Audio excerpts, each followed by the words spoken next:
जगत के तो अंधार कला मुक्तिर बाट पाएबार लागी मुनुष जेबे खुजी बुल्ला जानी छ कैसे दुख देखी हो जानी छ कैसे दुख देखी जाने स्वर्ग उतरी आले और जीसु राजा राजा देखो जन्म हेले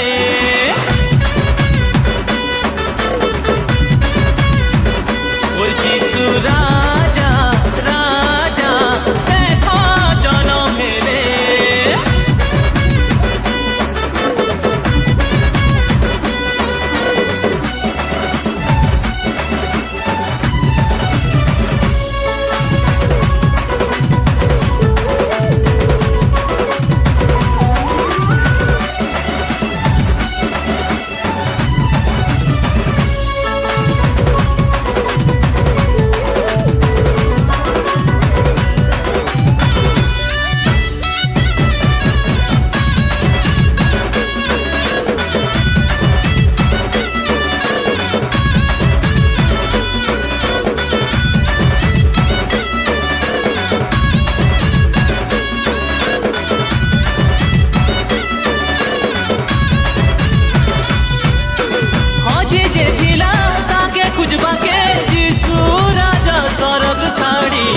पापी मन कर पास के आसले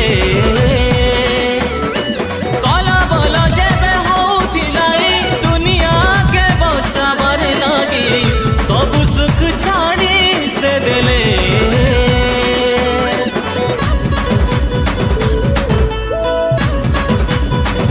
हजे जे दिला ताके खुजबा के यीशु राजा स्वर्ग छाड़ी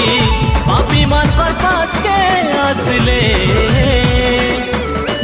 काला बोला जेबे होथिलाई दुनिया के बचावर लागी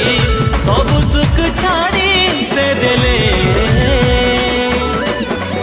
जानी छ के भल पाइबार हो जानी छ के भल पाइबार सतर त्याग केनता जे मोर जीसु राजा राजा भल पाई देखाले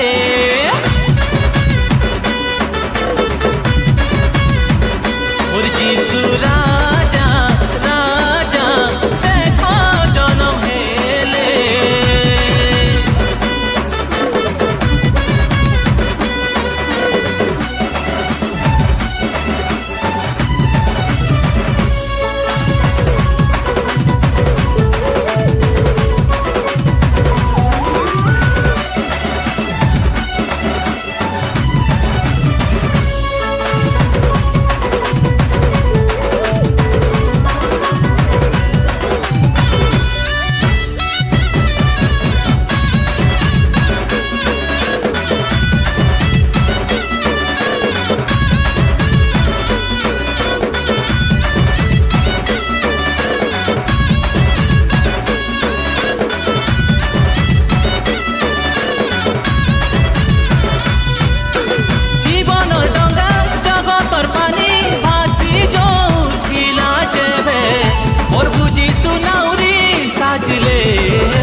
यीशु राजा।